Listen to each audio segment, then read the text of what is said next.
السلام علیکم دوستو امریکہ کے صدر ٹرمپ نے ترک ہم منصب طیب اردوان کو پیغام بھجوایا ہے کہ کرد جنرل مظلوم آپ سے مذاکرات کرنا چاہتے ہیں۔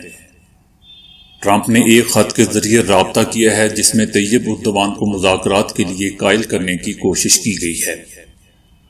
خط کے متن میں درج ہے کہ میں نے آپ کے کئی مسائل حل کیے، آپ ایک عمدہ سمجھوتا کر سکتے ہیں اور دنیا کو نیچا نہ دکھائیں۔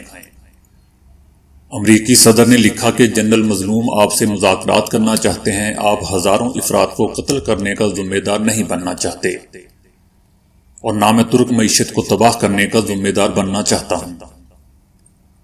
اگر آپ نے انسانیت کو مد نظر رکھتے ہوئے فیصلہ کیا تو تاریخ آپ کو اچھے الفاظ میں یاد رکھے گی، بصورت دیگر آپ کو اچھے لوگوں میں شمار نہیں کیا جائے گا۔ ٹرمپ نے لکھا کہ آؤ مل کر سمجھوتا کر لیں، تم ضدی اور احمق نہ بنو۔ خط کے اختتام پر امریکی صدر نے ترک ہم منصب کو فون کرنے کا عندیہ بھی دیا ہے۔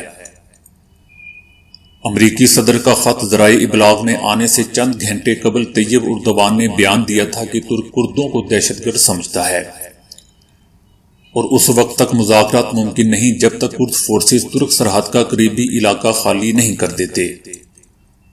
پارلیمانی پارٹی کے اجلاس سے خطاب کرتے ہوئے رجب طیب اردوان نے کہا کہ ترکی کی تاریخ میں کبھی کسی دہشت گرد تنظیم کے ساتھ مذاکرات نہیں ہوئے اور نہ ایسا ہوگا۔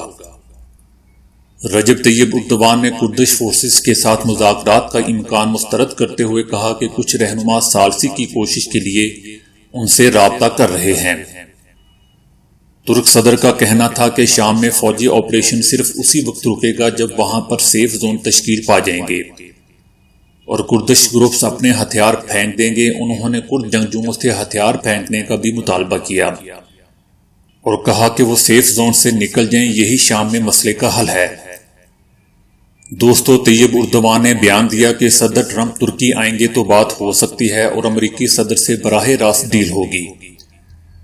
ترکی کے صدر رجب طیب اردوان نے کہا کہ امریکی صدر ٹرمپ کے لیک ہونے والے خط کے بارے میں مناسب وقت پر جو ضروری ہوگا وہ کریں گے۔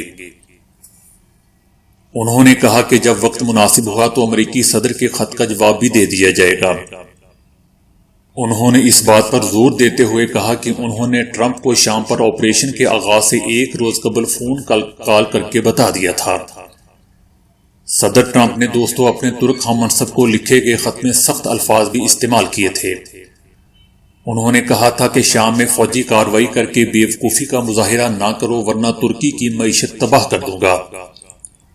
کرد فوج نے ترکی اور شام کی ملحقہ سرحدی علاقے راس العین سے فوجی انخلا شروع کر دیا ہے۔ کرد عہدیداران نے جنگ بندی معاہدے کے بعد علاقہ خالی کرنے کا اعلان کیا تھا۔ ترکی کے جنگ بندی معاہدے کے بعد کردوں کی جانب سے پہلی پیش رفت سامنے آ گئی ہے۔ کردوں کی جانب سے پہلی بار علانیہ طور پر علاقہ خالی کرنے کا بیان سامنے آنے کے بعد علاقے سے فوجی انخلا شروع ہو گیا ہے۔ کرد فورسز کے ترجمان نے بتایا کہ راس العین میں اب کرد جنگجو نہیں ہیں، لیکن ترکی نے اس بیان کی تردید کرتے ہوئے کہا کہ کرد ابھی بھی اس علاقے میں موجود ہیں۔ اس سے قبل دوستو کرد عہدیداران نے اعلان کیا تھا کہ کرد فوجیں سیف زون کے لیے راس العین علاقہ خالی کر دیں گی۔ ترک صدر رجب طیب اردوان نے جنگ بندی معاہدے کے بعد کہا تھا کہ اگر کردوں نے سیز فائر کے مقررہ کردہ 4 دنوں کے دوران بارڈر سے ملحق سیف زون خالی نہ کیا تو ان کے خلاف آپریشن دوبارہ شروع کر دیا جائے گا۔ ترکی کے وزیر اعظم طیب اردوان نے واضح کیا ہے کہ شام پر کیے گئے حملے کا مقصد زمین کے ٹکڑے پر قبضہ کرنا نہیں ہے۔